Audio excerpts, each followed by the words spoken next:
Hello, bonjour et bon début de semaine. Qu'est-ce que le mélasma? Le mélasma, c'est une affection cutanée qui se caractérise donc par l'hyperpigmentation. Oui, c'est une affection qui crée comme une surproduction de la mélanine.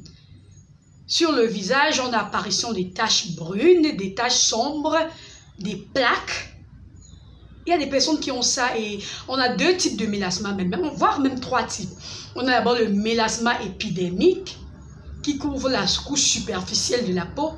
Celle-là se soigne très facilement. On a le mélasma dermique qui va jusqu'à la couche profonde de la peau. Ce type de mélasma est difficile à soigner. Et on a le mélasma mixte qui est à la fois dermique et épidermique. Il y a des patients qui ont les deux types de mélasma.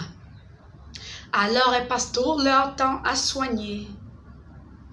Maintenant, qu'est-ce qui cause le mélasma? La grossesse chez certaines femmes.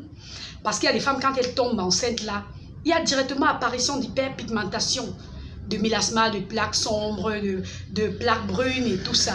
Mais ce type de mélasma, la plupart du temps, est juste épidermique et du coup peut partir une semaine après l'accouchement, qu'on est traité ou non. Il y a aussi l'exposition excessive au soleil qui crée le mélasma.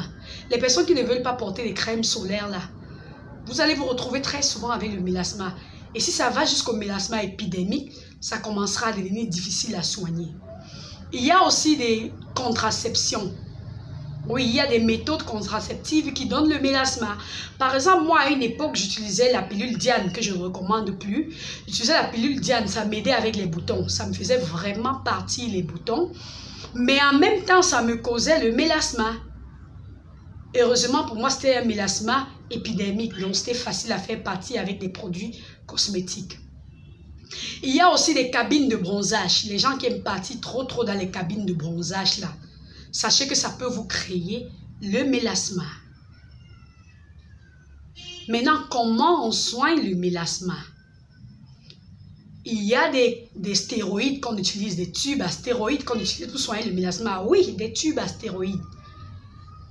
Même les blanches, souvent quand elles ont du mélasma, parce que c'est un peu rare chez les blanches, c'est plus fréquent chez les métisses, ce qu'on appelle le cartérone et tout. Et nous, à la peau noire. Oui, même chez les blanches, quand elles sont atteintes de mélasma, on leur prescrit des crèmes au cortisone, aux stéroïdes, aux rétinoïdes et aussi des crèmes à l'hydroquinone. Mais le problème à ce niveau, c'est que ce sont des crèmes qu'on prescrit pour soigner un mal. Et on utilise ça pendant un certain temps, le temps du traitement et après on arrête. Vous allez me demander pourquoi on interdit donc beaucoup de ces trucs aux personnes qui font du Jansan. Parce qu'on se connaît, nous connaissons, nous du Jansan là. Quand on va utiliser les stéroïdes, autant pour moi, 2 semaines, 3 semaines, on va voir qu'on est en train de devenir très clair rapidement. On ne va plus laisser. On ne va pas comprendre qu'on traitait seulement le mélasma. On va continuer à utiliser jusqu'à ce que les effets secondaires commencent. Par contre, quand on souffre de mélasma, de permatan, de sporiasis, on peut nous prescrire des stéroïdes, de l'hydroquinone pour traiter ces problèmes-là. Mais une fois le traitement terminé, il est conseillé d'arrêter. Moi, je ne conseille pas à une nana qui veut faire une Jansan conscient là d'utiliser les stéroïdes. Parce qu'elle ne va pas laisser. Quand on va lui dire utilise ça 2-3 semaines pour soigner tel type de problème, tel autre type, elle va utiliser. Quand elle verra qu'elle devient très claire rapidement, elle ne va plus vouloir laisser. C'est pour ça que c'est interdit, parce que ça rentre dans le sang. Et utiliser sur le long terme, ça peut créer des problèmes très graves. Insuffisance rénale, cécité. Ça peut même aller jusqu'à l'infertilité. Donc attention, c'est pour des personnes qui ont le mélasma. Vous pouvez utiliser même certaines crèmes pour des personnes qui ont des peaux acnéiques. Des acides glycoliques, par exemple, pour soigner le mélasma. J'ai déjà parlé des tubes aux stéroïdes, j'ai déjà parlé de l'hydroquinone, j'ai déjà parlé du rétinoïde, j'ai déjà parlé du tretinoïde. Vous pouvez utiliser tout ça. Mais sauf que ça vous rend la peau très sensible après. Et vous devrez bien hydrater plus tard avec une huile végétale de votre choix, une crème à l'eau, comme une crème de chez Uriage, des trucs comme chez La Roche-Posay, vous hydratez bien en journée, parce que ça rend la peau hyper sensible et vous ne sortez plus sans porter d'écran solaire que vous devez renouveler toutes les 2 heures. Oui. Vous devez également utiliser des savons comme le savon Asanteri, comme le savon Kojisan le soir que vous laissez reposer 5, voire même 15 minutes si votre peau n'est pas très sensible. Et comme ce sont des savons qui assèchent, surtout le Kojisan, vous hydratez beaucoup à la fin avec une huile végétale vraiment hydratante et nourrissante. Bon, voilà pour le mélasma. Donc, il y a une Amel là. Je ne sais pas si tu t'appelles Amel ou Elisabeth. Tu m'as posé problème de mélasma. Tu es vraiment désespéré. Voilà la solution pour le mélasma. Parce qu'il y a beaucoup de femmes qui souffrent de ça. Mais alors, beaucoup. Mes chéris, s'il vous plaît, évitez l'exposition au soleil.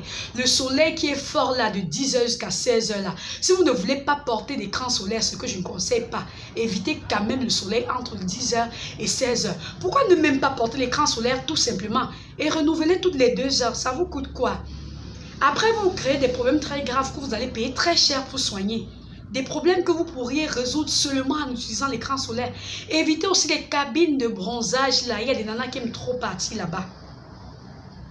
Oui. Et si vous êtes enceinte et que vous avez le mélasma, vous pouvez utiliser juste le savon à santé pendant votre grossesse. Un mois après l'accouchement, ça va partir automatiquement.